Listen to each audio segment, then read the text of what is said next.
You're listening to the Electronic Media Collective Podcast Network. Yeah, it's a mouthful.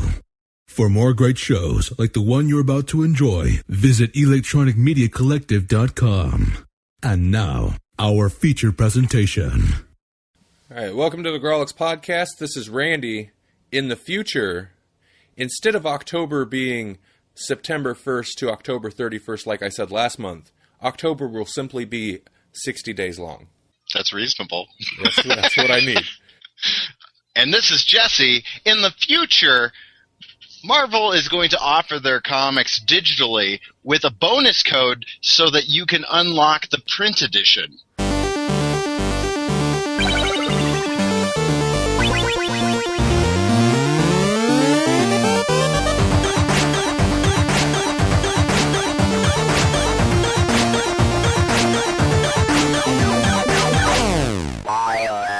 Takes a second for that one. I like it. That's good. That's deep. It's deep. They had a whole bunch of announcements today. I didn't quite catch them, but Twitter was abuzz with a bunch of Marvel stuff. Yeah, the movies. Yeah. The movie things. Is Phase 3 day. Oh, okay. So that makes sense. Yeah, they announced the next two Avenger movies after Ultron or whatever. They made it official that Captain America is actually going to be called Civil War.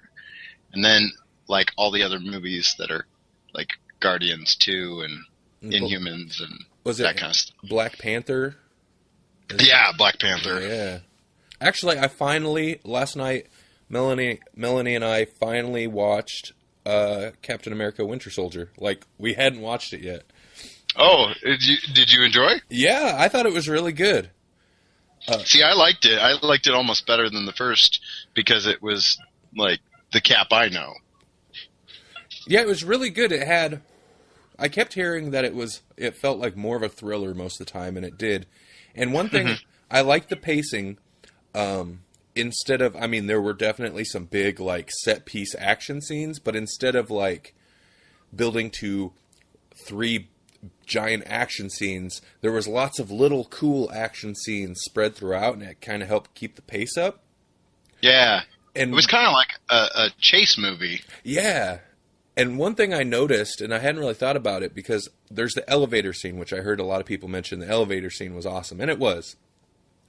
And I noticed, like, a lot of the action, and it was refreshing in this, is smaller scale, like, fight scenes and gun shootouts. And when it would get big scale where you've got Cap, like, doing backflips back and forth over, like, whatever that airplane was, like, that was like, that was cool, but it made me realize, like, after a certain point, the spectacle kind of becomes mind-numbing, and that those smaller scenes just stand out that much more against, like, the huge spectacle, so... Right. Well, I think, like, the fun thing about that is that, you look at... It's kind of a theme that runs through that entire movie where Captain America's doing his laps around, Sam Wilson, and that's kind of the whole theme of the movie is that, like, you've got Cap being Cap, and yet you have all these other people doing incredible things too, kind of proportionate to their abilities. Yeah, for sure. I loved the scene where they come after Fury in that SUV. Yes, that was epic. They box him in. That was so good. I was kind of on board already, but that's when I was like, wow, okay, this is a little bit different.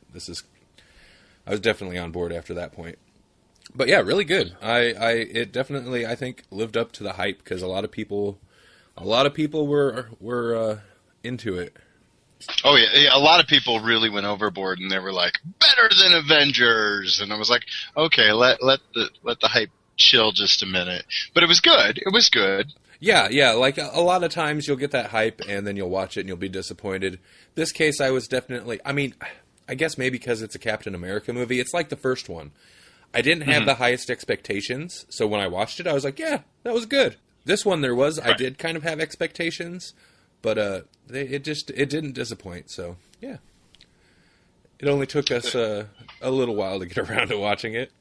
Well, yeah, but I think any movie worth its salt should keep like that, you know?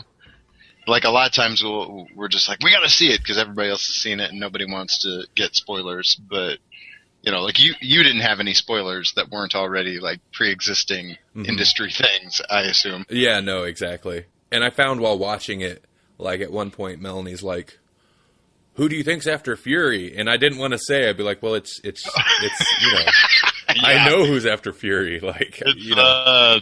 It's him. yeah. And it's yeah.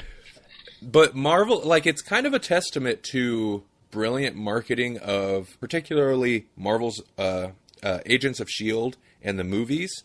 Like, who better than a comic book company to, like, master the crossover thing? Because part of the reason that really pushed us to finally watch Captain America was we're stuck still in Agents of S.H.I.E.L.D. Season 1 because I didn't want to... Oh, yeah. I didn't want to watch past a certain point without seeing the movie, and I've been hearing really good things about Season 2, so finally I was like, okay, we got to see this movie, and then continue watching Agents of S.H.I.E.L.D., so...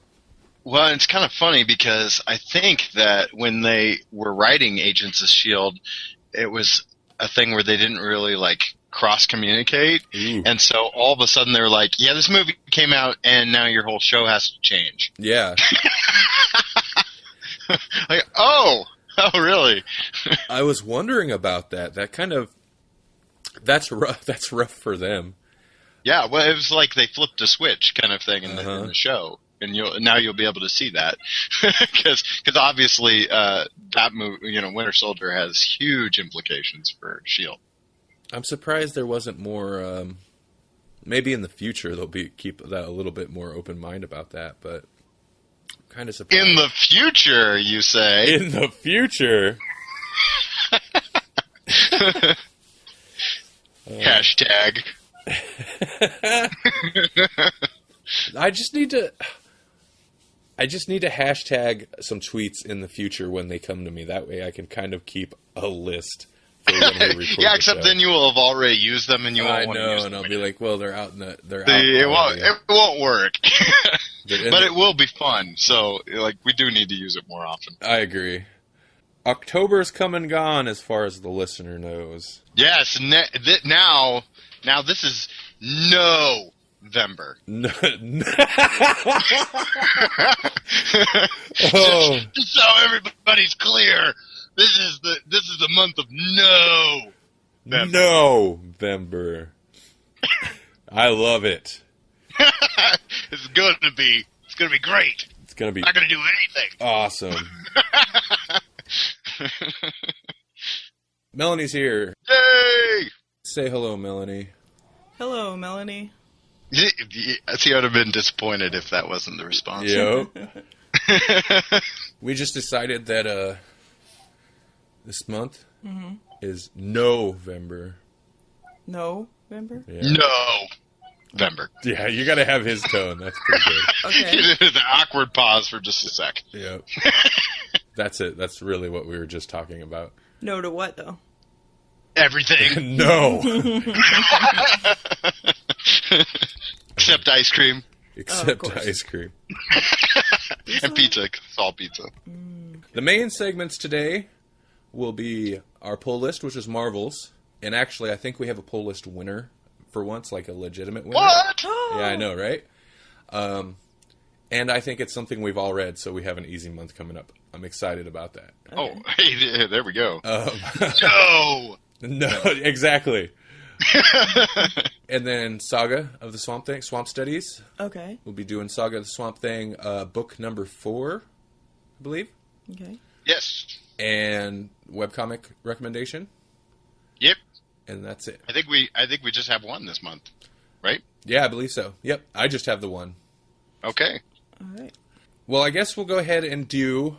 This is so early to actually be getting to the segments. I like it. Mm-hmm. Actually, I really like the banter, but we don't have time for all the banter. Yeah. Well, it's the month of No. Exactly. Vember. No banter, Vember. Okay. except a little bit about ice cream. Yeah. Gotta have ice cream. And pizza. I was about to say it. Webcomic recommendation. Melanie, you should sing a theme song for Webcomic recommendation. Da, da, da. Okay. There you go. That's I what like I get. it. I like it. Yes. That one's even better. That's what it is. Yeah. Jazzier. That's a throwback. I don't remember which episode.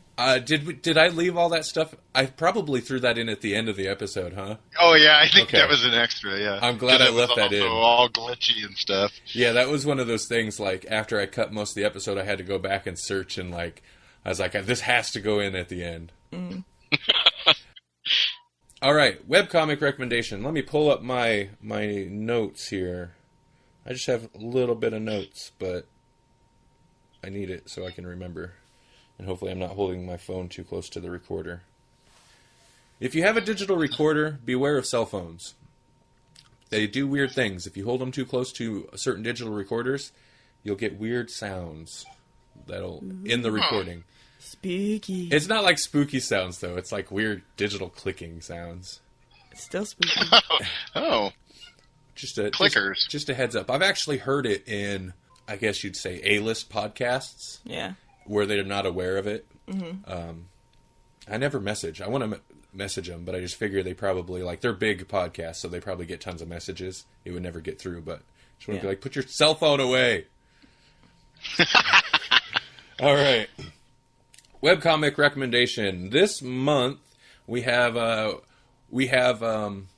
I guess, some bleed over from Oddtober. Yes, and it's appropriate because it's bleed over. Yeah. After I like the simul reaction. Simul action. Simul action. That's a thing. After Daylight by Sarah Roark. I think I'm pronouncing that right. But with me, you'll never know. Actually, you will. I'm just going to say silently. Okay. Let you stew in that awkwardness. Yeah, I know. After Daylight is a vampire comedy webcomic by Sarah Roark. You can check it out at afterdaylight.com, which is a pretty sweet URL to get. Mm-hmm. Yeah. It's rare, I don't know, man. It's rare to get a good, the perfect URL for your website. Yeah, Tank Monkey was taken. I can't have tankmonkey.com because that's what I would have preferred. You deserve it. I do. I do, but, And, yeah. And what's the word? So kudos, Sarah, for having the foresight to get that one. This is a vampire comedy webcomic, and as the description on the website says, it ranges from about PG-13 to some R-rated stuff, so some of it is not safe for work. But this is really interesting because I like the world building going on in here. Like the impact of technology, the internet on, I guess you would say, the vampire culture. Mm-hmm. Like assuming there are vampires, there are vampires in this world. Yeah. And kind of one of the threads that have been going through the story is that there's been a lot of evidence that vampires are real getting out through the internet, creating kind of conflict for the vampires because regular people know about them and they have thermal cameras that mm-hmm. can see who's not putting off body heat and stuff like that. Right. So that her about section is pretty brilliant too.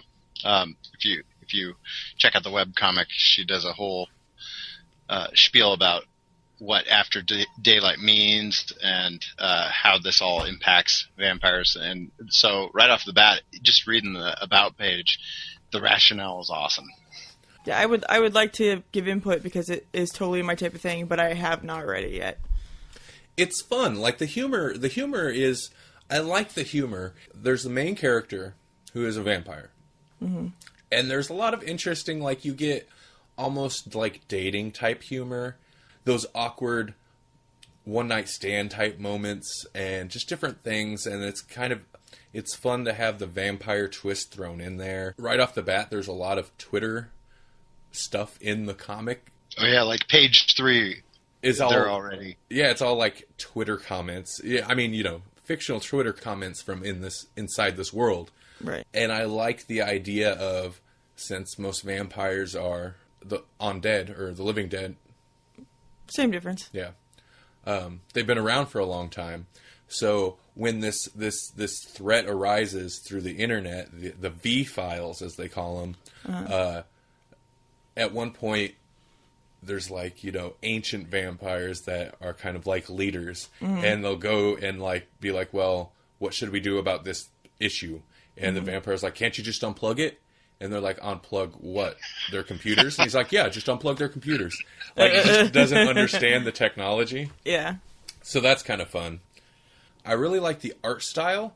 It has a digital painting type of feel to it. Yeah, sure. yeah. And it has a really consistent flow, both in terms of the art and in terms of the writing style. In fact, like, I've been really looking forward to a print edition of this one because she does each page like you would if you were writing a book.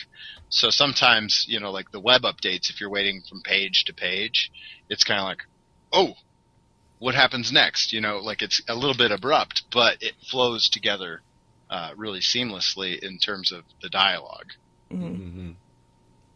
It reads like a book or a graphic novel, as opposed to sometimes when you just get a compilation of strips. Right. I like it like that. No, I agree, and I think this would read exceptionally well in a Kickstarter funded volume 1 comic book. Graphic novel. That's true. That is true. Hey, Melanie, since you haven't read it, now's the perfect time to jump on board because Sarah has finished up volume 1 and she's now launching her Kickstarter to go ahead and put that in a print volume. Oh, really? Yes. You too can be a part of the creation of this epic volume of After Daylight vampire comic humor. Sweet. Sounds awesome. Just point your internet webs at the Kickstarter and find it. And find it. I'll find it. Don't unplug your computer. No. How to make an awkward segue even more awkward. You guys know you're pro. You guys are pros. I believe you have until November 11th. No. I believe you have until November 11th. Another time where you should say yes. Yeah. Yeah. Ice cream and After Daylight. Yeah, November 11th, say yes. Before then. Before that. Yes. Yeah. The Kickstarters go until November 11th. And some election day items. Depending on yes, you're right. But yeah, as of recording, the Kickstarter for this has $3,458 out of a $5,800 goal. Oh, that's pretty good. Awesome. So yeah. And she's still got plenty of time. So get out there and back her because she's awesome. Her comic's awesome, and she's awesome. And follow her on Twitter. Haven't. And we'll have links to all that in the show notes. So be sure to check out the show notes. She's super active on Twitter and Facebook too. So yes. So yeah, check that out. I recommend it. Even if there wasn't the Kickstarter, I would recommend it. We don't just pick up some random stuff that we're not into and throw it at you. Well, and regardless, the whole first volume is done and available online, so you can read it there too, and you should. But yeah, please exactly. still do go and support the artists because it takes a lot of work to put a full volume of comics together. Mm-hmm. Yeah, And then lay it out for print too. Yeah, if you dig it, definitely back it because, I mean, you'll know what you're getting. So check out the website And it's always cooler to have a physical copy that you can pull out and make people look at. Mm-hmm. Yes. Exactly. Look at it! It's beautiful! Okay, I'm gonna have I'm to turn your levels down a little bit. I'm sorry. Tell me we're not cutting that. No, I'll leave it. It's gonna sound so distorted now. It's gonna be crazy. Because that kind of scared me. Yeah, it was clipping a little bit. I've been watching a lot of horror movies lately, so it's like, whoa! I'm trained for the jump now. Okay, so that's webcomic, but you reminded me of something else I wanted to ask you about, Jesse. What? You have been sending me... This kind of ties into something that we covered a couple of months ago. You have been sending me pictures of... Where is this going? No. Please continue. You've been sending me pictures of some very interesting looking Christopher R. Mihmiverse DVDs. Yes, I actually today I got I picked up the Monster of Phantom Lake, and I picked up the sequel to it, which is called It Came from Another World, and we Axton and I, when we talked about it last month, we attended Scream in the Dark, and it kind of came full circle for me because I was listening to your interview with Mim, and I was watching these movies, and I'm like, this sounds very familiar. Like, this whole premise sounds super familiar. And I'm watching this, and I'm like, I think this is the guy that Randy interviewed. Mm-hmm. And so then they were brilliant watching them. So I'm super excited to get a group and sit down and watch these, because I watched most of them, but when you're at a table, it's pretty hard to watch the full blown thing. If somebody swings by, then you got to interact and whatnot, because that's why you're there, obviously. Mm-hmm. And it was funny because it was one of those moments where you realized how many people actually recognize you from being at shows, because somebody was watching me just enjoy this, totally these films, and they're like, you guys were at Ozfest, right? He was right in front of you. He was not far from us, as far as table space, I guess. At least that's what I was told. So yeah, that's why I wanted to mention it, because we had that interview, I think, in episode 7. Ozfest special? At Ozfest, and I was super interested, but I haven't got a chance to check out any of the films and stuff.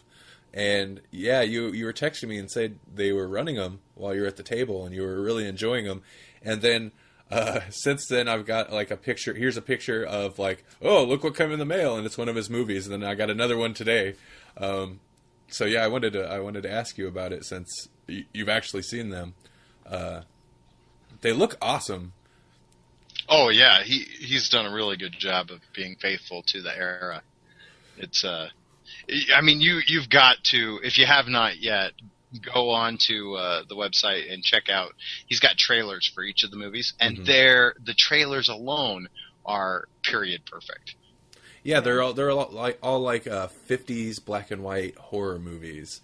With the big splash of text that's chilling, that kind of thing. Exactly, yeah. And I watched some of the clips and trailers, and from what I saw, he nails it. And like he said, it's not necessarily from a place of parody. It's I guess homage, but mm-hmm. he says he does it out of love of the era and genre. So yeah. It's not poking fun. It's having fun, but also respecting. So mm-hmm. yeah, I'll definitely have to. Yeah, if you have a Mihmiverse movie night or something, let us know. We'll come. Now I have both of the Professor Jackson films, so it can be a double feature. Oh yeah. Ooh, you'll have to host a movie night. Yep. Sounds good. Poll list. Marvels. Speaking of poll list. What's the new one? Let me go double check. What's the wiener? Let me go double check. Up to the minute, up to the wire, to see if any new votes have come in. But we did get a vote today, just today, that pushed. We had a 7-way tie after last month's 8-way tie, because we took away that one. Oh, good, because I don't have a 7-sided dice. No, I know. I was thinking about that. I was like, how's this going to work? But I tweeted out the link to the poll list today, and we had one vote. Let me go make sure that hasn't changed. Pushing it over. Is that Batman? It was Batman. I was looking at I was pulling up my comic rack to pull Marvel's back up, and I was reading Batman when I got out of it. So it was. Have you guys been reading Batman 66? Randy probably has. He reads everything Batman. I don't believe that I've read any of it though. What's that? Batman 66. I have a few of the first issues of Batman 66 physicals, and it was one of the ones I've been meaning to read through, and I just haven't yet, so I stopped buying them. But I have the same issue, or not literally issue, but I have the same problem in that I have almost the whole run of the 66 and Green Hornet. Uh-huh. I have that, and there's only one issue left that's going to come out, and I haven't read the first issue. Yeah, no, I have the exact same issues. Yeah, I've been buying that one too, and I have not even read the first one yet. But that one I don't feel so bad because it's just a 6-issue mini. Yeah. So I'll get to it eventually, and I kind of want to have it because I like Bruce Lee. Yes. I like Bruce Lee. Who is Kato, for those of you who don't know? They should. They probably don't, though. I guess it depends on how old our audience is. We probably don't have a lot of youngsters listening right now, so... Youngsters! Well, it's kind of a tangent, but I just noticed that they're doing a Lost episode, and that looks mighty because, as you know, I'm a fan of Two-Face. Have you seen... images of this? No, I have not. I don't believe that Two-Face ever had, he wasn't on the 66 series. Uh-uh. And the Lost episode, quote unquote, 66 series that's supposed to be coming out, it has Two-Face on the cover, and it's done so epically 60s. It kind of reminds me of that scene in Batman Forever where you've got Two-Face's lair and the one side's all dark and the other side's all fluffy. Yeah.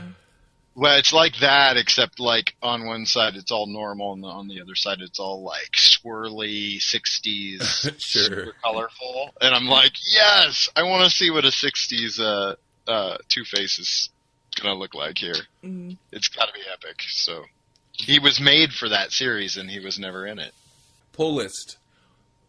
Next episode, we will be discussing Superman Red Sun. Yeah. Yeah. Oh. That's the one that won.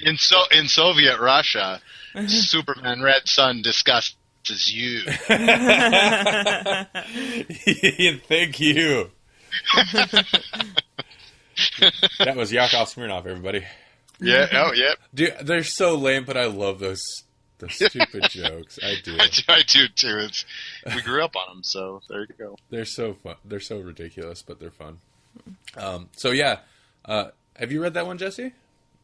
I have. I figured you had. So we'd all read it. Well, that's another one kind of like our poll list today, where it's like, even though I have read Marvels, and even though I have read Red Sun, I am always happy to dig that one back out. Mm-hmm.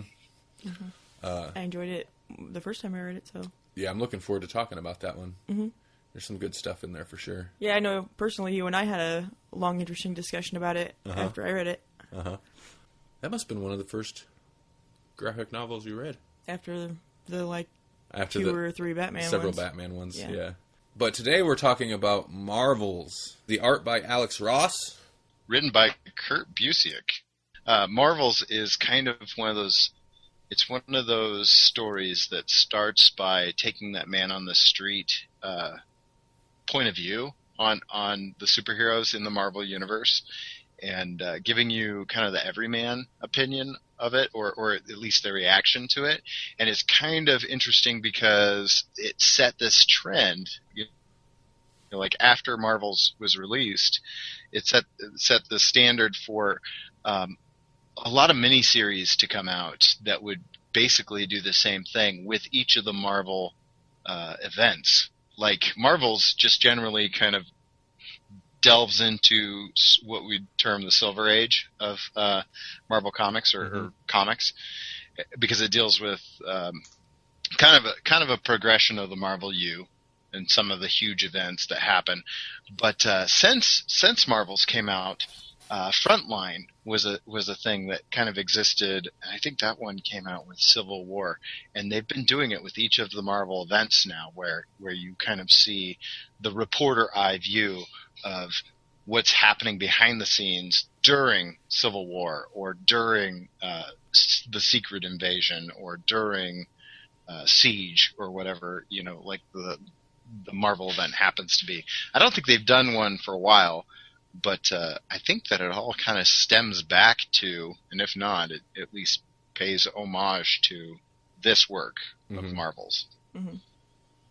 And it's kind of Marvel's chance to get Alex Ross, because I think Kingdom Come came before Marvel's, didn't it? I'm not sure, and actually I don't think I've read that one. That's on my list of shame. Oh, you I know. I need to. Especially if you're reading, was it Future's End or whatever? Oh yeah, yeah. I mean, if you're reading post-apocalyptic DC futures, then you want to read Kingdom Come. Oh, nice. Yeah. It's a nice. Like, I would have said that Kingdom Come and Dark Knight Returns would have been like the bookends for the DC future. Oh, I don't know. Interesting. Elseworlds or whatever, but as far as DC future goes, Kingdom Come and Dark Knight are kind of like the pinnacles, as far as I see it. And I have opinions. No, yeah, that's one of several on my list of shame. I'll have to get to that. So, hashtag in the future, read them. Yeah. So yeah, this is the second I read Justice, I believe it was called, DC. I haven't read that one. Oh. No, I'm kidding. Actually, I don't know how well regarded it is. As you would expect, the art was fantastic with Justice. Mm-hmm. It was a little slow, so I don't know how well regarded it is. When it comes to Alex Ross, Kingdom Come is the one that I always hear about. I just haven't read it yet. Sure. But this is the second. So Marvel's is the second graphic novel I've read that he did the art for. Yes. But as expected, the art's awesome. Yeah, it is. So yeah, this is my first time reading Marvel's. Mine also. Yeah, I had heard about it before it was picked for pull list. I'm assuming it was released originally as 4 books, but when you read the collected version, it's split into book 1, 2, 3, and 4. Mm-hmm. Reading through it, my opinion, like, at no point did I really dislike it, but my opinion changed a couple of times while going through it. The first chapter, I was interested. I thought it was interesting. The first one, one thing I really like, I hope this is not jumping too far ahead, but one thing I really like is how it jumps time periods where it starts off in, what would that be? Almost. Oh, it's like almost like the very first heroes of the Marvel probably. Yeah, and every book takes place, it seems like, almost 10 years later. Roughly.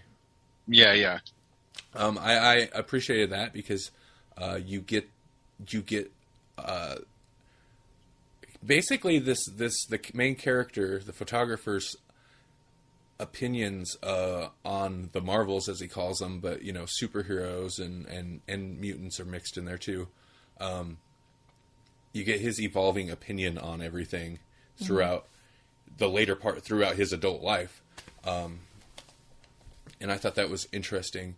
But like the first book, I was into the idea, but by the end of it, I was like,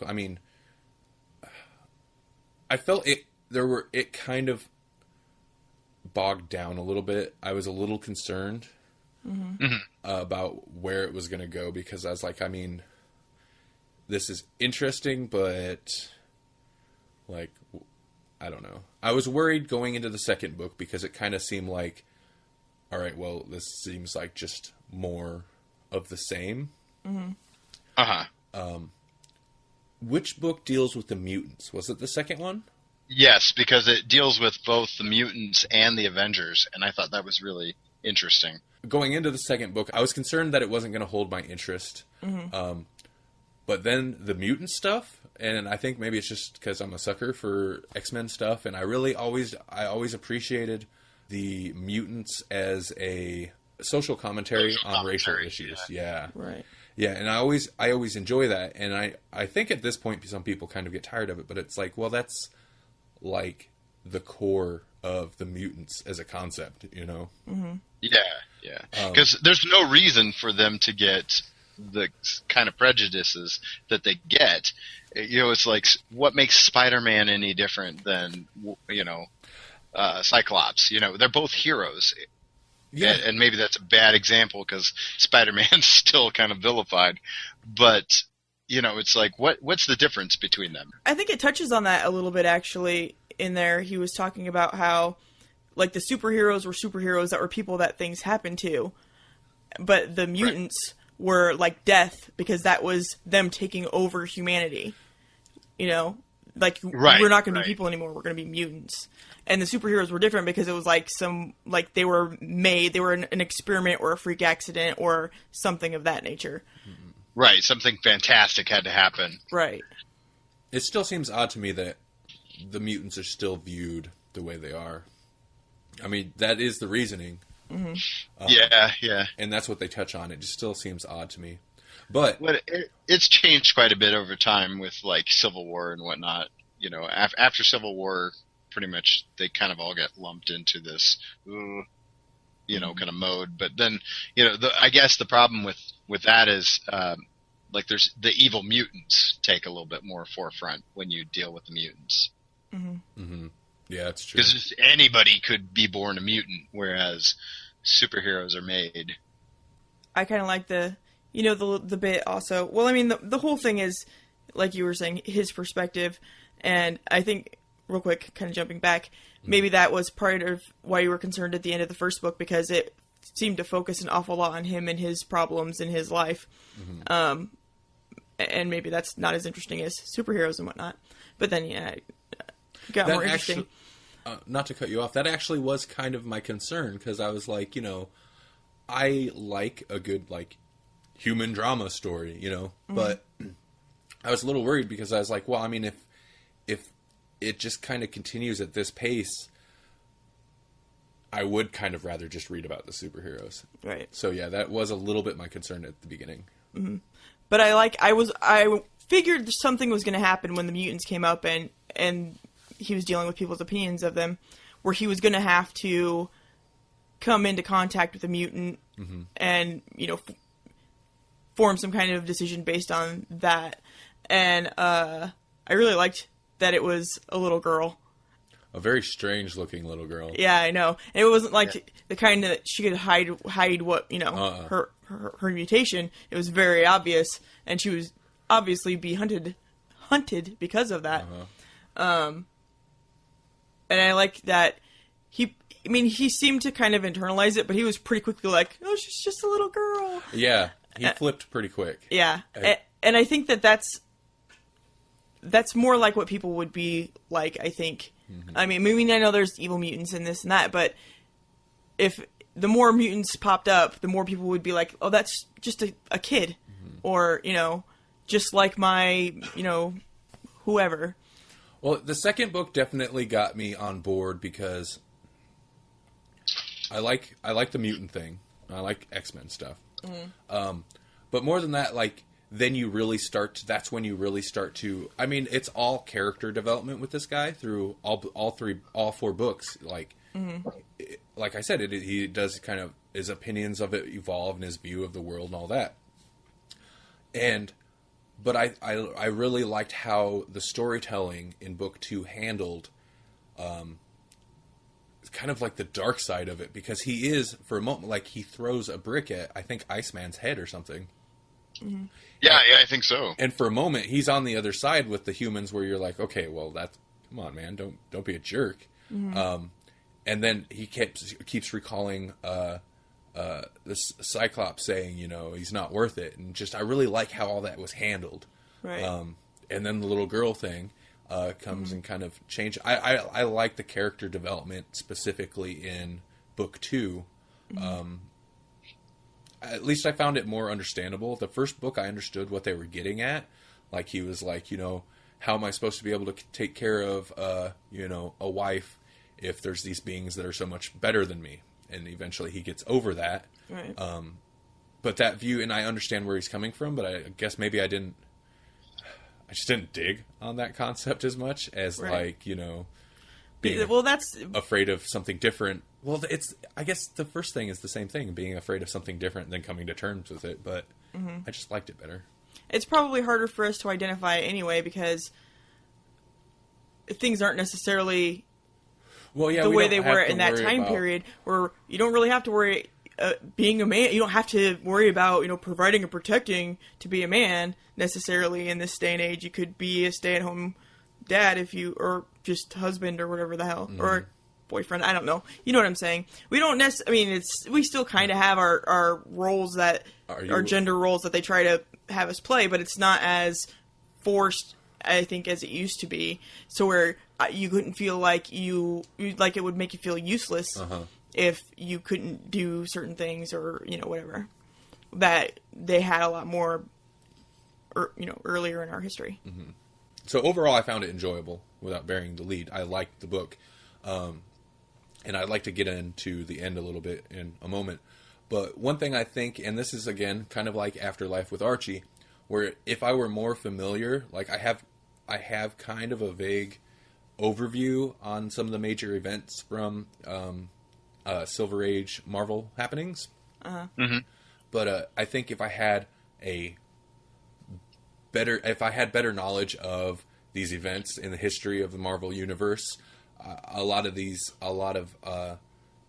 the big things that happen in this book, I think, would be more interesting to me, because I'd be like, oh wow, that was this and that was this, And actually, the version I read, the collected version at the end has like a list of like, on this page you see, on this page you see this happening, and that's from this issue, whatever, and it's huge, this list. So there's just tons of references to Marvel history. So I was going to bring that up because I don't know any Marvel history, really.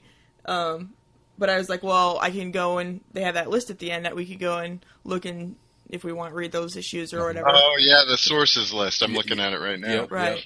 I guess I hadn't even looked through that last time I read this. But for me, I didn't really mind, and I think it's because it was written from the point of view of a reporter, which I also enjoyed because it does something that they don't necessarily always do, which is they paid a lot of attention to people and how the superheroes affect them, like things getting destroyed and people getting hurt and things like that. That when you watch, like, well, maybe not everybody, but we sit there watching a superhero movie and we're like, wow, they just killed a whole bunch of people right there. Oh yeah, even in Captain America last night, things would happen, like they opened fire on this bus with a minigun, and I'm like, anybody that was still in there that's not Captain America is dead right now. Not even just that, there was some guy pulling a chick out. I specifically remember that scene. There was a guy pulling a hurt woman out right when he opened fire. You saw him fall. Oh, okay, yeah. So you know that they killed people. Yeah.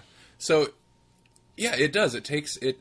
And that's, I like that this book draws your attention to that, because when you're reading the comic books or even watching the movies and there's like these huge battles and buildings are getting knocked over or walls are getting busted through, this book does look at it as the perspective of there's people there and people are going to get hurt. I did like that. Is it framed in a way where, even though you guys didn't have that experience with Marvel? That's what I was going to say. Okay. Yeah, no, I think there would have been more to pull from it. Like, I think it would have been cool to have that added, like, knowledge to be like, oh, cool, this and that. But since it is a story about just a regular guy, everybody's just viewing this from the outside. They don't really know, except for when the reports at the end come through, and even sometimes not even then, they don't know the specifics. They don't know what's going on. All they know is there's a battle here, there's property damage, people getting hurt, they don't know the specifics. So I don't think it takes away from the story of Marvel's by not knowing that stuff, because you know as much as the characters know about it. Right. You're experiencing it along with them. So, yeah, I don't think it hurts it at all. Yeah, no, I enjoyed it a lot. And like I said, I know nothing. I take that back. The only thing that I knew about was, I can't even remember her name. Spider-Man's, Gwen. Yeah. Oh, Gwen Stacy, yeah. Yeah. Mm-hmm. That was the only thing I knew about before it happened in the book. I remember the last time I talked to you about it, I was asking you if you had gotten to that part yet, because, I was like, it kind of, like, he was looking to make Spider-Man a good guy, and then when that happened, he was like, but I just can't necessarily justify it right now. Yeah, I really liked because, so like I said, the first book you've got set up, and you've got introduction to this character and introduction to the Marvels. The second book, you kind of start to see his character arc turning towards, well, these aren't necessarily bad guys, you know? Mm. I mean, they kind of had the view of the Marvels at that point, and he had kind of flipped on the superheroes, and he had kind of decided that anyway, that, you know, they're not, you know, they can be a good thing. Mm. And then the mutants were kind of another step, you know, he kind of decided he had that experience, you know, they're not necessarily bad. And then the third book, you kind of see him dealing with, he's decided, you know, these superheroes and these mutants, they can be okay, you know. But you see him dealing with the really fickle general public, mm-hmm. and also news trying to sensationalize put negative spin on stuff. And you see the conflict with that, and then you kind of get where and this is another part I found really interesting that kind of really pushed me to read on, is like, yeah, this is okay, I want to see where this goes, mm-hmm. is when he does resolve to be like, well, I need to do something. Like, essentially, I need to kind of help these guys out. I need to convince people that this isn't so bad. Mm-hmm. And that pushes his motivation through the third into the fourth book until, and again, this is spoilers. I should just come up with a little spoiler warning at the beginning of each episode and play it. Mm-hmm. But I didn't know we were supposed to be not doing spoilers. No, I think we have established through past episodes we do spoilers. Okay.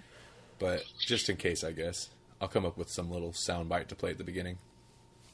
And then I really liked it's on one hand bleak, but at the same time not.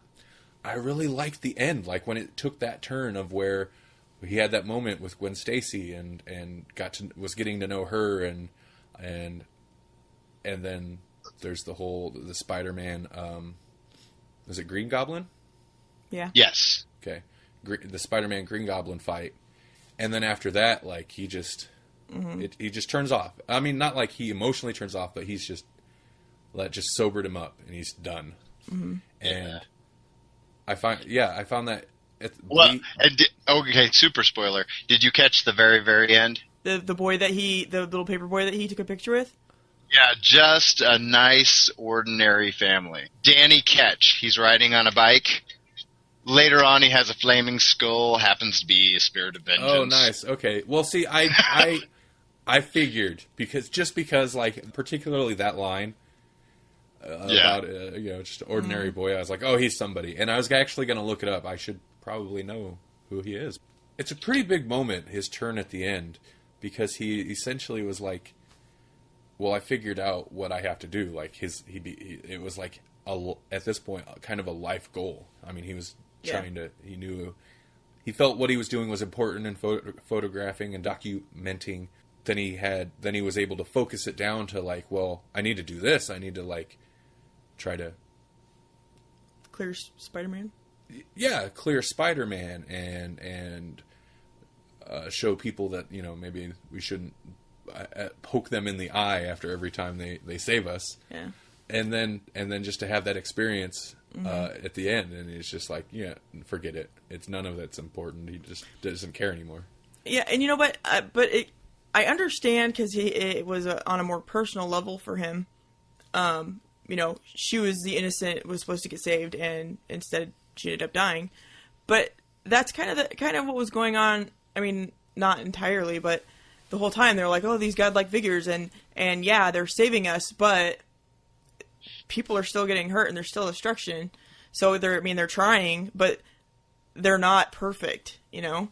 Mm-hmm. I don't know if he actually got to accepting that at the end or not. And kind of an interesting I don't know if you'd call it risk or whatever, to publish a book, a Marvel book, where you're basically indicting all of the superheroes of the Marvel universe. Mm-hmm. It's true. I mean, he even says, one of the last things he says in the book is, I don't care about Marvels anymore. Yeah, no more Marvels for me or something like that. Which is basically, forget, I'm just done with superheroes. It's like the opposite of make mine Marvel. Mm-hmm. Yeah, it's true. It's true. I just seen a picture online today about that. With that, the make mine Marvel little ad. It was like an old ad they would do, Mm-hmm. Yeah. So yeah, final thoughts on Marvels. I liked it, obviously. Yeah, I enjoyed it very much. It was a good story, and makes you think about stuff. It shows you lots of different perspectives, which I very much enjoy. Mm-hmm. And the art was awesome. It was all around a good book. You had said something to me about. I bet you are enjoying the time period or something. Yeah. Early on, because there was a lot of like 40s, 50s jargon type stuff, where it'd be a crowd scene and you just get little snips of people's dialogue, which happened a lot. Mm-hmm. But there were, I can't think of one offhand, but there were, those are America's boys, and just little like catchphrases people used to say, or at least in fiction people used to say all the time. Mm-hmm. I opened it up and I thought, Randy's going to like the way that this opens.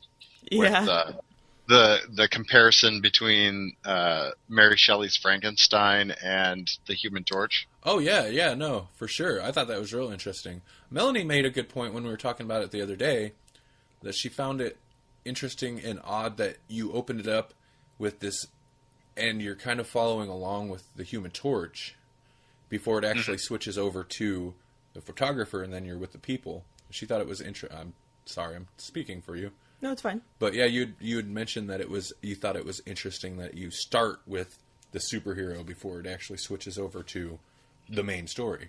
Mm-hmm. Yeah, and that is unusual because it is so focused on him. Mm-hmm. But it opens up in a different way. Kind of like, it's almost like a prologue, I guess. Yeah. That makes sense. Mm-hmm. And also, is that that's the Human Torch's origin? That's the original Human Torch. That's There's actually two Human Torches, which can be confusing. Before what's his name? Before Johnny Storm, yeah. Yeah. That's what I thought. Mm-hmm. That is a messed up origin. Yeah. Yeah. Yes, it is. I thought that was pretty interesting, but particularly at the beginning of the story, it's about the world being introduced to the superheroes and these superpowered humans. It's interesting then, since that's what this story is about, as a normal person dealing with this, that the way you bring the reader into the story through this Marvel who's being introduced to the world. It's an interesting switch, because then you go to the actual story and it's about being a normal person being introduced to these Marvels. Well, it's actually the beginning. It's like the birth of a Marvel being introduced to the world, and then the world being introduced to the Marvels. Yeah. Because he was just created. Mm-hmm. It was pretty cool, actually. Yeah. There we go. Marvels. Woo! Yeah, it was good. I'm glad I read it, because it's definitely one of those that pops up on the lists, and it's like a must-read for superhero comics fans, Yeah.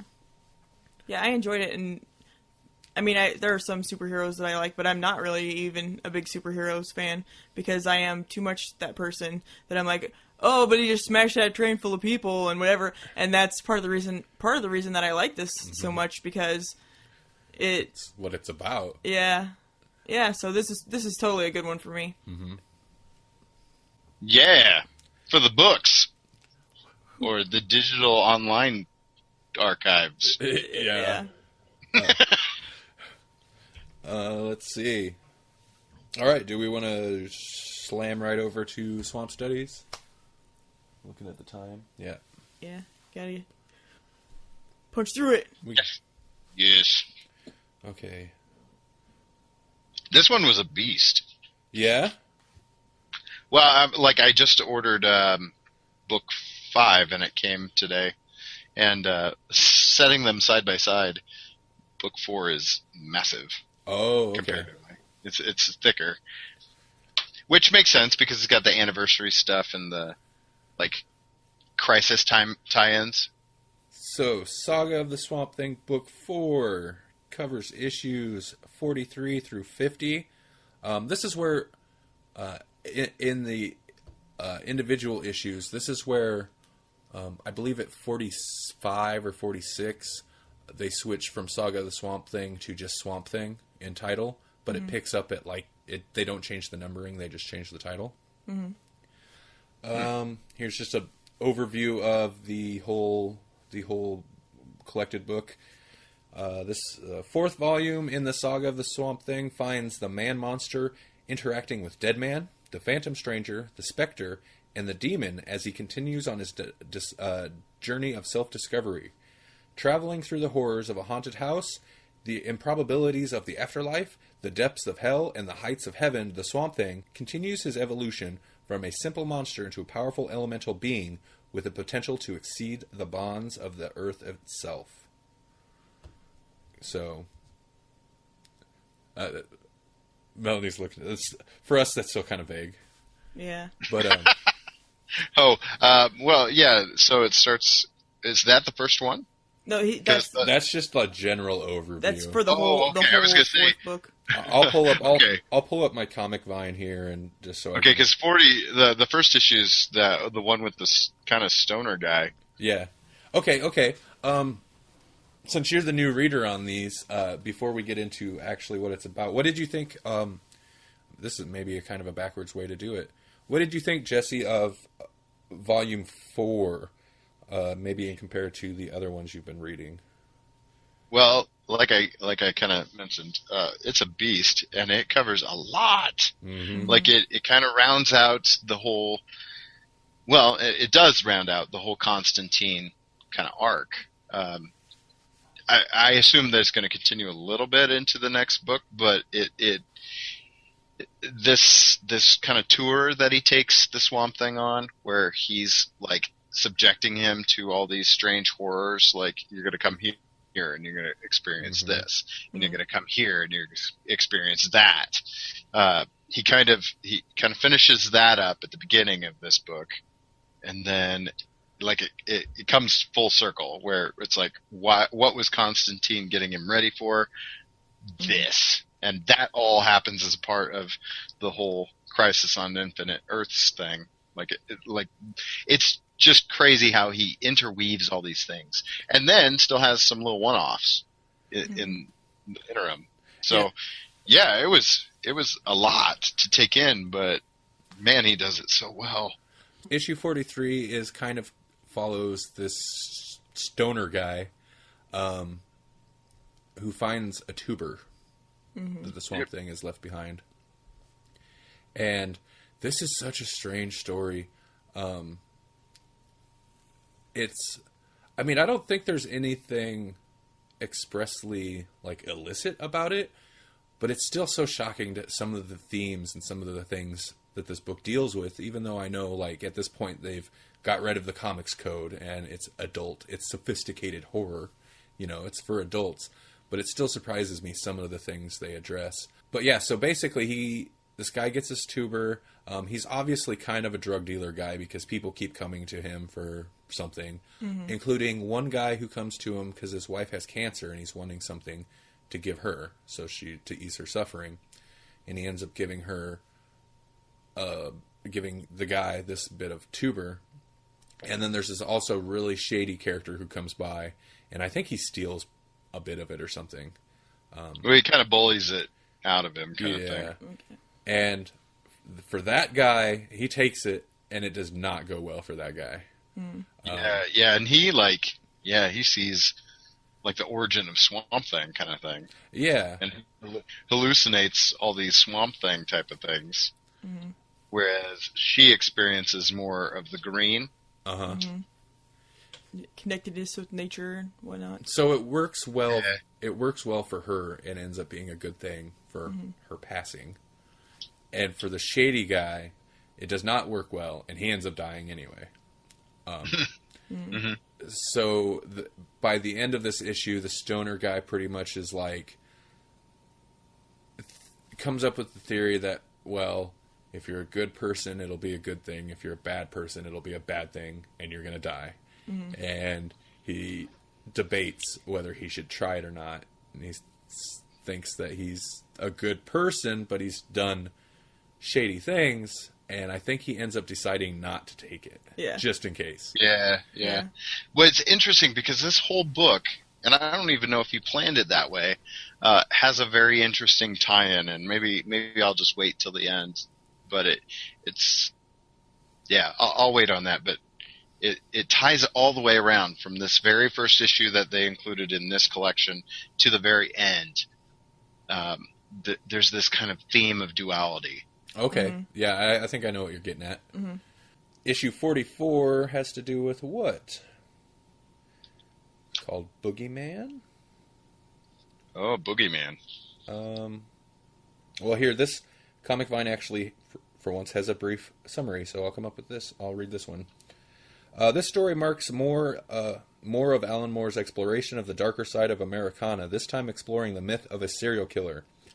Told partly as it is from the perspective of a man who has a particular infatuation with numbers, eye color, and the boogeyman.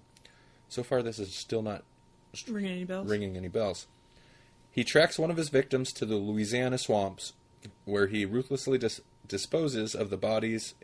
He disposes the bodies in the quagmire. Of course, while he's there, he happens upon a certain nature elemental. The story also features swampy. Oh, they said swampy. I love it. The story also features Swampy paying Abby a visit via the plug hole of her bathroom sink. Oh, I remember that. I remember that, yeah. It kind of freaks her out too, right? Because it like mucks up her sink. And a side story with Constantine having a chance encounter with a certain caped crusader. Yeah, there's a lot in this issue. It's kind of strange. That is almost a transitional story because Boogeyman doesn't really. I can see why you're having a hard time recalling him because he only plays a little bit of a part in the issue. I mean, he's like the driving force of the issue, but his story arc isn't particularly memorable. Yeah, I still can't place what... I remember... His main thing is he wants to be the boogeyman, and I think his thing is he remembers all of them, all the people that he attacks, and he numbers them, and he remembers. I'm starting... Yeah, okay. Kind of thing. Okay. He remembers their eye colors.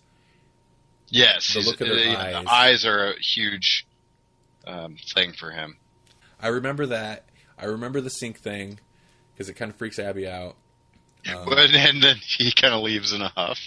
Yeah. Well, fine. And then she's like, well, fine. They have this little huff moment. Yeah. Where you realize they're an actual couple. Yeah, I like that. Saga the Swamp Thing number 45. Ghost Dance. This is the one with the haunted house. I really like this one because it's like a straight up haunted house horror story. Am I right with this starts with like a pair, two couples entering the house? Well, it delves into the mythos of the house, but yes, right after it does a little spiel about the hammering, the hammers must never stop. They do just a little intro of these two gunslingers at the very beginning, and then the two couples show up at the house. And it's the really bizarre house. It's a take on that real life lady that would have the house just continually built. That's what we were talking about that earlier today. That's great. Yeah. Red Rose or Rose Red or whatever. Didn't Stephen King did a spin-off or an allusion to it? Mm-hmm. Things do not go well for those people that enter that house. No, they don't. And then of course there's the strong anti-gun message. Mm-hmm. Essentially. Oh yeah. But yeah, I really like this one because it's maybe I'm not reading enough certain horror comics, but it seems like you don't get a lot of, and maybe it's because it's hard to accomplish in comic form, but I liked it. Felt like a traditional haunted house horror movie type story. Mm-hmm. And we're here because the house is haunted, and why did we do that? We should know better. It is. It ties into, and this is another one of those where Constantine's taking Swampy around through different scenarios, and it ties into what we were talking about with book 3, I think it was, where it takes like the classic, just a classic horror setup, you know, werewolves and vampires and whatever else, haunted house in this case, and then Moore can take and put this like really interesting spin on it, and just turn out something that's, you know, it's got the social commentary there, that it's still creepy. Yeah, I really enjoyed this one. When this is the last of the ones where Constantine has led him here. Yeah, because right after this, that's when they jump into the Crisis tie-ins. Which I really like this whole story, that whole storyline too, coming up here. Yeah. Just like from an art standpoint, the title, you know how you have a title page, and Swamp Thing is really good about like just integrating the text into their title splash page, you know, like where it says Swamp Thing, Ghost Dance. This is like awesome because the Swamp Thing is just up in the right-hand corner, and it like swamp is part of the swamp, and thing is part of the house, and they've done it in perspective, and it's all kind of bird's eye view. And Ghost Dance is like built into the house, and I was just on initial reading, I was very struck by that. No, Pretty that's cool. That's good because you mentioning it, I can picture it, and it's been quite a while since I actually read that issue. And yeah, after you mention it, that fact that I can still picture the image of just that title page is, yeah, that's a testament to memorable artwork. But yeah, I like that one. Yeah. All right. I don't have anything else to say about it other than it was cool. That's like my last word on every issue. Yeah, I like that one. Every review. Yeah, it was good. Yeah, that was good. Okay, so I don't read things I don't like. well, it's kind of true. If I really hated some, no, that's. I mean, if we got a pull list pick of something that I wouldn't dig, I would still feel compelled to read through it for the show. Yeah. I'm almost really interested to see that happen, because even the ones that we had negative things, in the end, we still liked it. I'm interested to get something that just really strikes me wrong. Right. We're going to seek it out. We're going to seek out, yeah.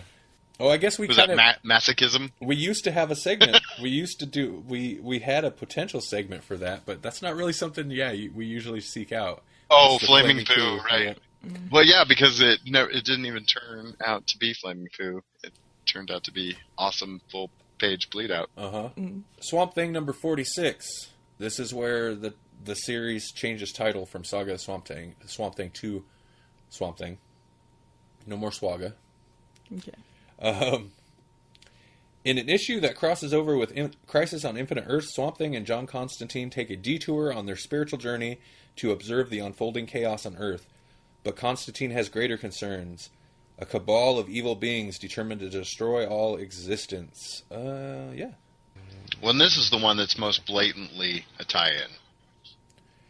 Is this the one where he even takes them, like you see a bunch of the other superheroes and stuff, he takes them to... Yeah, well, it starts out with the Crisis. Like, the first opening pages, you see the multiverses kind of coalescing, where you see, like, people from, the Civil War or whatever, up against, like, spacemen and... Yeah.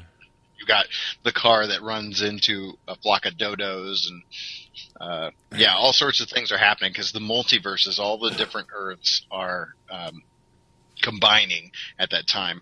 And so Constantine takes Swamp Thing onto the Monitor's station, where all the like everyone's there for that, because Alexander Luthor is kind of addressing everyone and what, like informing him on informing everyone on what's happening and what they intend to do about it and all. So, I mean, like, that goes into Crisis on Infinite Earths, and we could do an entire series on Crisis. So we shouldn't do that. Yeah. And I thought it was fun because he's just kind of there, and you have things like Ambush Bug, and you've got like they're there, but they don't stick around. And Constantine's kind of like, meh, we got bigger things to deal with. How far into like the big action with Swamp Thing and the like heaven and hell stuff does it get in this issue? In this issue? Yeah. I think we just kind of start, because basically they're talking about it and they're trying to avoid it at this point, because there's a moment that they are seeking to stop, and that's kind of I think that's kind of where this all starts. Is they're assembling their crew, and then they're going to try to stop this thing from happening, and then it goes further from there. Okay. And that's where heaven and hell kind of, yeah. I don't know how much to get into. Okay, yeah, I wasn't sure. It gets the ball rolling, is basically. So we will go to Swamp Thing number 47. Swamp Thing follows John Constantine to South America to see the Parliament of Trees, learning that he is not a unique being after all. Is this where they first introduced the Parliament of Trees? Must be. Yes. Oh, wow. Okay, so this is big doings. Yeah.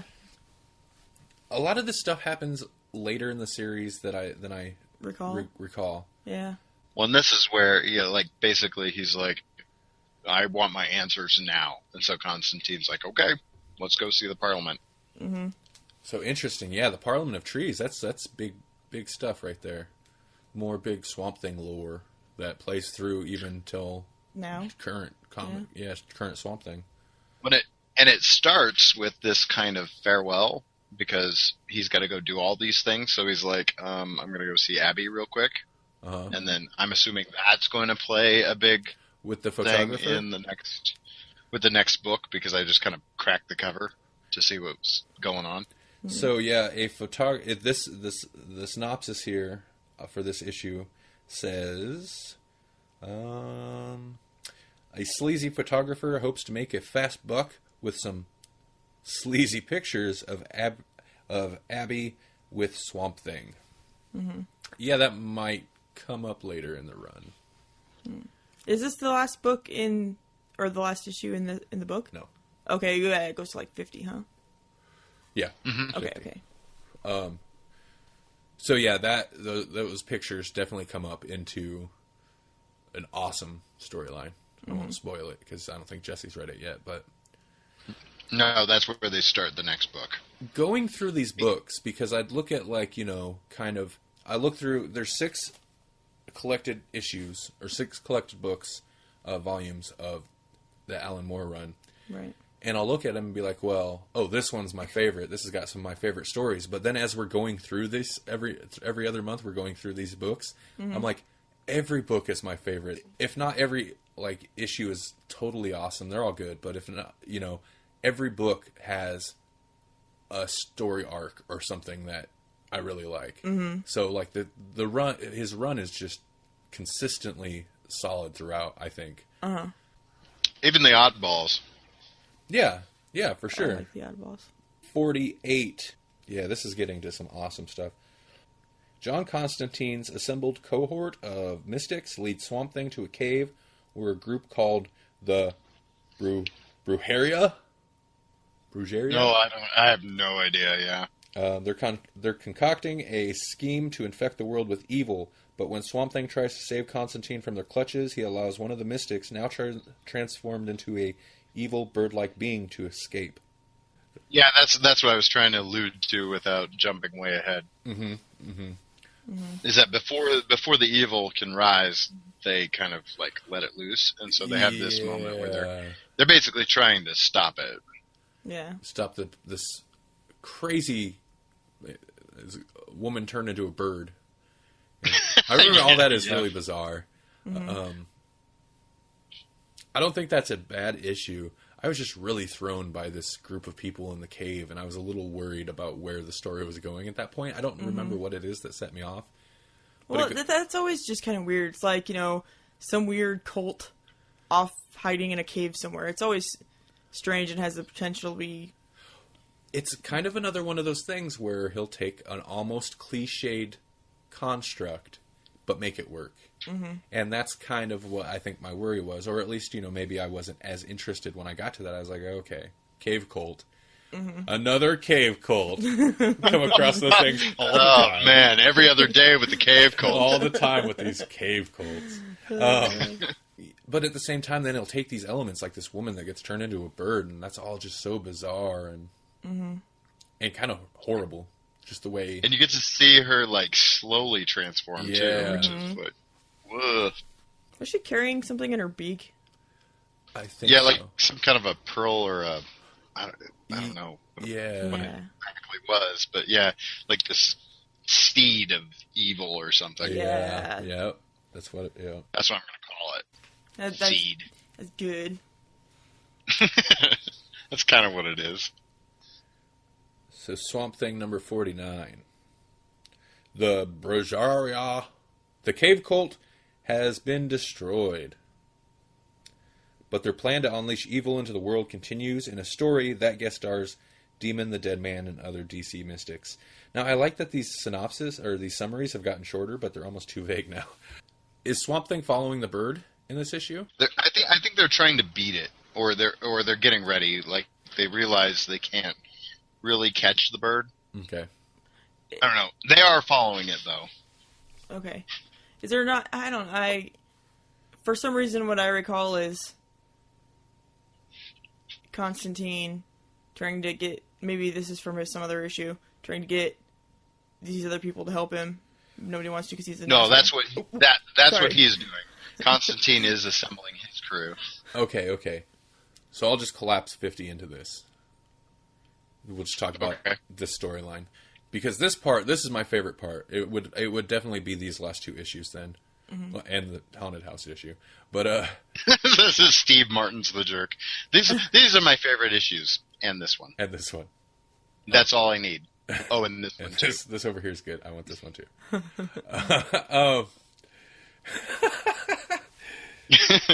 But that's all I need. First, you mentioned Constantine and this group of people. Mm-hmm. Once they set up their circle, it's almost like a seance circle type thing. Yeah, that's totally what it reminded me of. That part is awesome and hardcore. Yeah, because people go. Yeah, I know. It's the guy with the helmet. Yeah. Who cannot quite handle it. Mm-hmm. He says some things when the big, massive thing comes up or whatever. He can see it. Mm-hmm. He says some things about it that are fever dream territory. He's not like a mystic guy. He's got like a helmet that enhances mental abilities. That's right. Yeah, and he can't handle what's going on. He can't handle the truth. The way he describes what he's seeing is fantastic. And like I said, it hits weird fever dream things where it's okay, yeah, that's portraying the idea of witnessing a scope that is beyond what you can comprehend, that type of thing. I love that. I really liked this crazy war going on in hell. And Etrigan's gearing up. Uh-huh. Putting on his battle armor. And he's describing it to the circle. And it's oh my god, they're alive.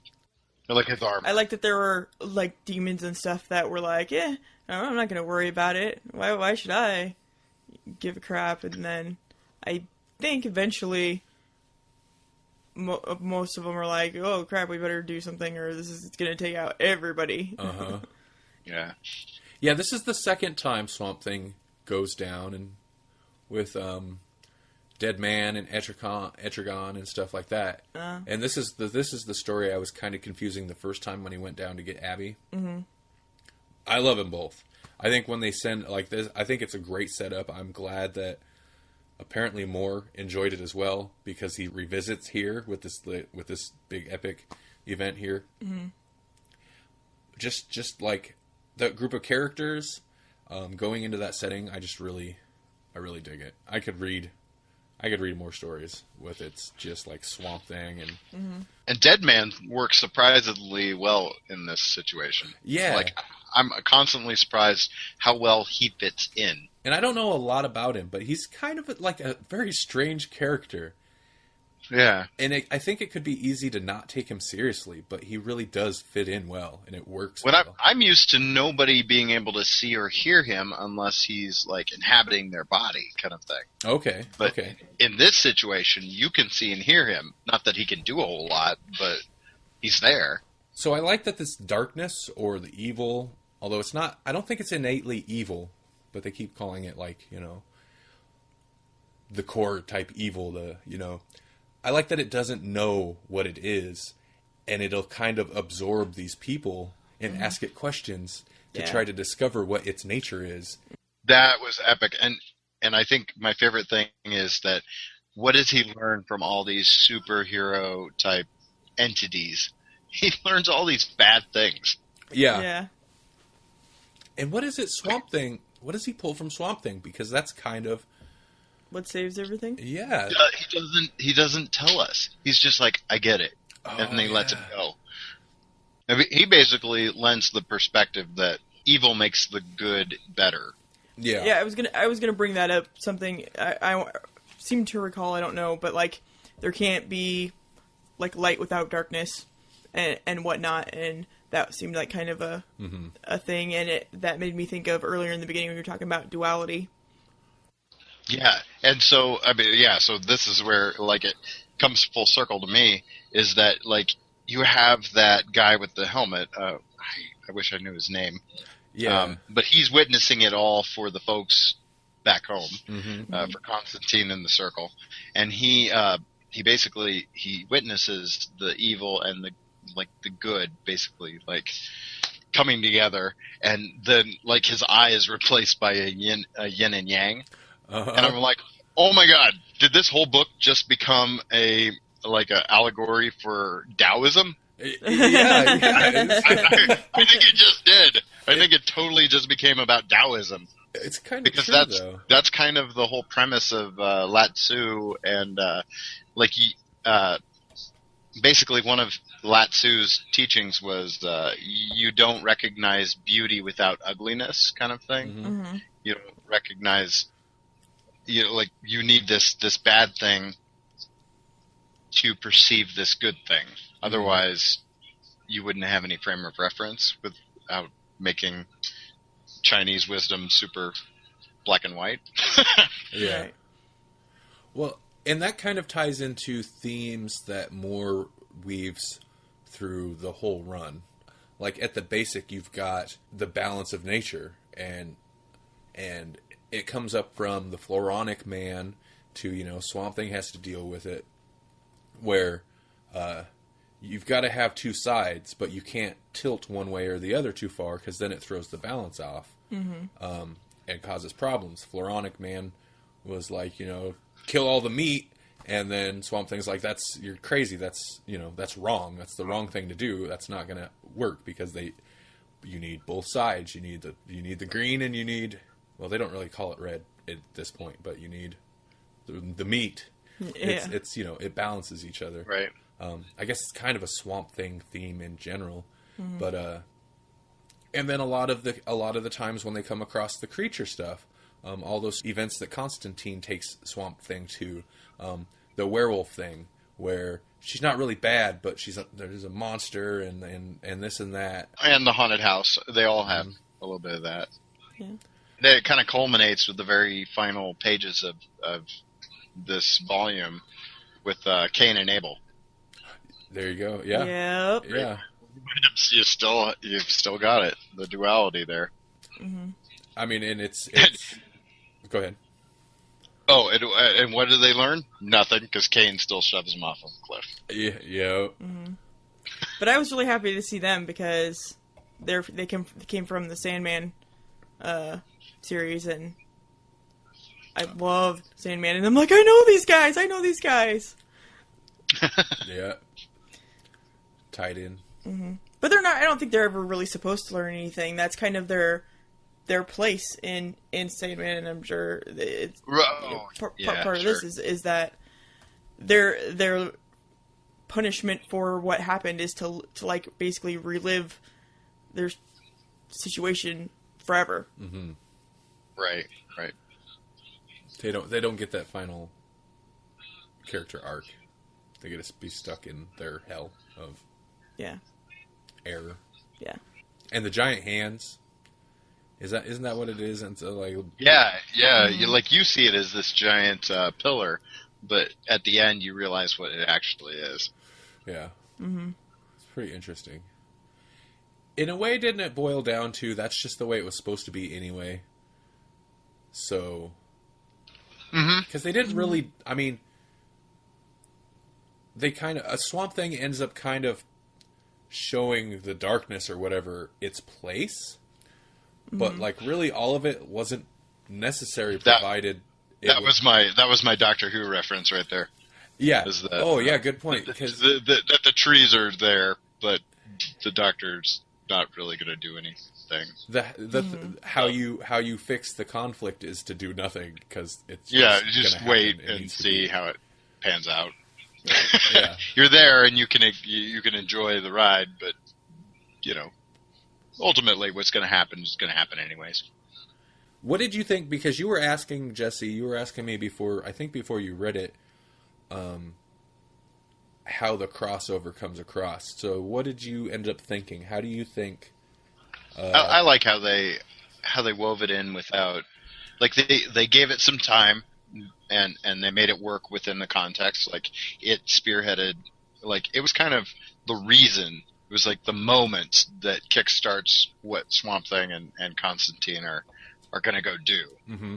Like because the crisis happened, now we've got to stop this, or we've got to react to this, because this has been like waiting to happen for a long time, and this is just the moment they need, kind of thing. Yeah. Mm-hmm. So that was an interesting way to take a huge event and spin it in a way where you didn't have to know what was going on with the crisis. They were just there for like a moment, and you kind of saw some of the fallout of it. And so if you knew the crisis, that was cool, but you could move forward. You didn't have to. You could just know that there's this big thing happening where dinosaurs happen to be around. Yeah. Yeah. So no, it was really well done. They folded it in real well. They made it a thing without letting it take over. I'm trying to think if they put the crisis stamp on issue 50 or not. I don't think that they would have needed to. No, they didn't. At least not the one that they include in the collected edition here. They show the tie-in on issue 48, I believe. Or no, it was 46, because that's where the name drops, right? Yeah, I think so. Yeah. Yeah, 46. They say Special Crisis crossover, and they have like the big heroes on the cover. They have like Hawkman and Batman and that kind of stuff. And then after that, they refer back to it, but it's not that big of a deal. Mm-hmm. And I guarantee it was still happening at that time. So the Flash was probably getting stuck in the Speed Force right as we were watching Swamp Thing battle a pillar of blackness. Mm-hmm. Speaking of, have you guys watched The Flash? We caught the first 2 episodes. Randy caught the first 2 episodes. We both caught the first 2 episodes. No. Melanie was just in a state where she might not recall the second one because it was after a party. I fell asleep. You fell asleep the last 5 minutes, but you remember none of the whole episode. I remember the very beginning of the episode. Yeah, we watched the first one, and then we went to a Halloween party this last weekend, and Melanie had some drinks. You weren't super toasted or anything. Oh, sure.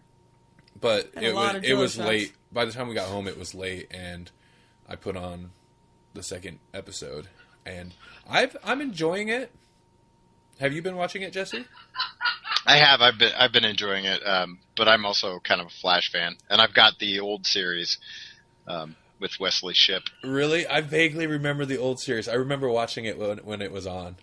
Well, that's pre-Joker right there. you've got Mark Hamill as what's his name, the Trickster. Yeah, he plays the Trickster, so you can kind of see some early development for what will maybe eventually become his Joker. Mm-hmm. Mm-hmm. Cool. But I've been enjoying the Flash. I'm super familiar with the Flash, so I'm sure there are references that will fly over my head. Oh, right off the bat, the Rogues. I mean, the very first villain that we see is one of the Rogues, Weather Wizard. Yeah, They don't go all abracadabra on him or anything, but Weather Wizard right off the bat. I was like, yes! So, yeah, I know a little bit more about the Flash than some of the other DC heroes. Yeah. So. Yeah, from what I've heard, it's been very comic fan friendly, I guess would be a way to put it.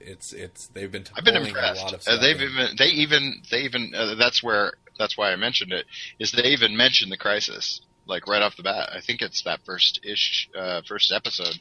They have a little nod right at the end to the Crisis. Was that the where his mom died? No, it's a spoiler where the one doctor sees a thing, and you're like, what's going on with this weird doctor guy? Yeah, I'll tell you later. We talked about it afterwards. Maybe that was 2. Maybe that was episode 2. I don't know. No, I think it was the end of episode 1. I know what you're talking about.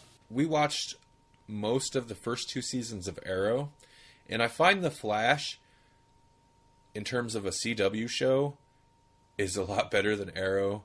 Mm-hmm. Because it still has a bit of the cheese, but the Flash comes across, it's more the earnest father-son type cheese, whereas Arrow gets the everybody sleeping with everybody soap opera cheese. Yeah. So I can handle the earnest cheese over the soap opera cheese a lot better. But it's that's the Flash. I mean, like, you can't do. I suppose you could, but you can't do that same kind of stuff with Oliver Queen. That's who he is. Yeah, he's kind of a ladies' man player type, whereas the Flash, he's kind of a bumbling guy next door. Mm-hmm. He's kind of Peter Parker for the DCU. Yeah. It's like, why are you always late, Barry?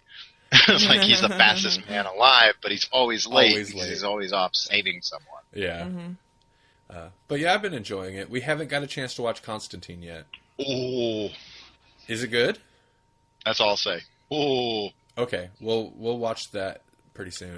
Holly might want to be in on that conversation. Yeah? Because she enjoyed this Constantine, and she also enjoyed the one that we won't name. Okay. Wait, I think I also enjoyed that one. Yeah, Melanie liked the movie. Oh, that would be a great. Yeah, that should happen then. Well, maybe I didn't know. I had never heard of the character. I knew nothing about him when I saw the movie, and it's another one of those ones where maybe if someone else had been cast, it may have been better. But he has really good taste in movies, even if he's not the best actor. Because I'm always like, God, the themes of it, are really good. That movie'd be so good if it weren't a. He's great. Yeah, he's great roles. Absolutely, I'll give him that for sure. And his documentaries are great too. His digital versus film documentary. Oh, I have not seen that yet. I want to. I heard about it. That's really good too. I think he's a very smart man. Uh-huh. So not knocking him personally. Oh, I thought we were. No. It just. I mean, I'm not necessarily.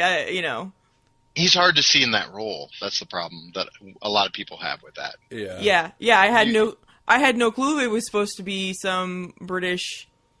Blonde-haired British. Yeah, blonde British butthead. Guy with butthead. Yeah, guy with attitude. But so for me it was okay. It's the 3 Bs. Blonde British butthead. You butthead. Well, trying to keep it as clean as I can, Yeah. Well, next month, I mean, we don't have to commit to this or anything, but next month we don't have a Saga, or we don't have a Swamp Studies.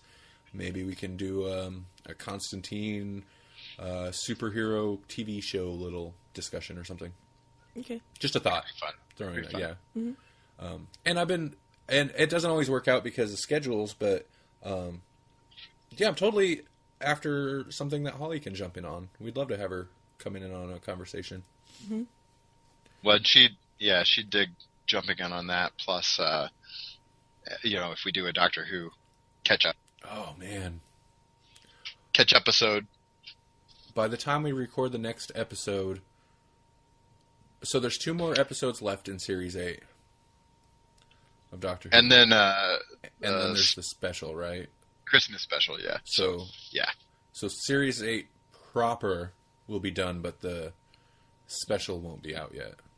That's crazy. It went quick. I like that they just went every week. Every week. We're not going to do the split season. I like that. But on the other hand, like, it's gone so quick. I know. It's gonna feel like a really long time till next August. Uh-huh. Mm-hmm. I suppose we should wrap this thing up. Put a bow on. Don't burn the trees, kids. Don't burn the trees. Don't burn the trees. Or spray chemical defoliants on them. Yeah. Just let them be. Don't worry, they'll just magically disappear. Like magic. Ooh. Okay. That was kind of a spoiler. Oh well. Nah. What I said. Okay, good. We'll cover it. We'll cover it. This is Melanie. We're all interested in the Grawlix, for that is where you and I are going to spend the rest of our lives. This is Jesse. Then close your eyes and tap your heels together 3 times and think to yourself, there's no place like Grawlix. This is Randy, and I'm here to chew bubblegum and kick Grawlix, and I'm all out of bubblegum.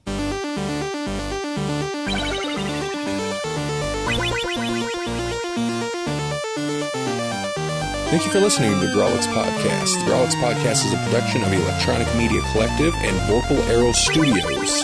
This podcast is released under a Creative Commons Attribution, Non-Commercial, No Derivatives 4.0 International License. To hear more, visit GrawlixPodcast.com. Follow us on Facebook at Facebook.com/GrawlixPodcast and like us on Twitter, Twitter.com/GrawlixPodcast.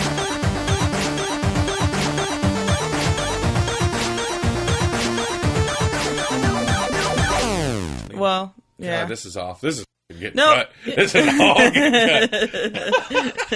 cut. Way to go, Randy.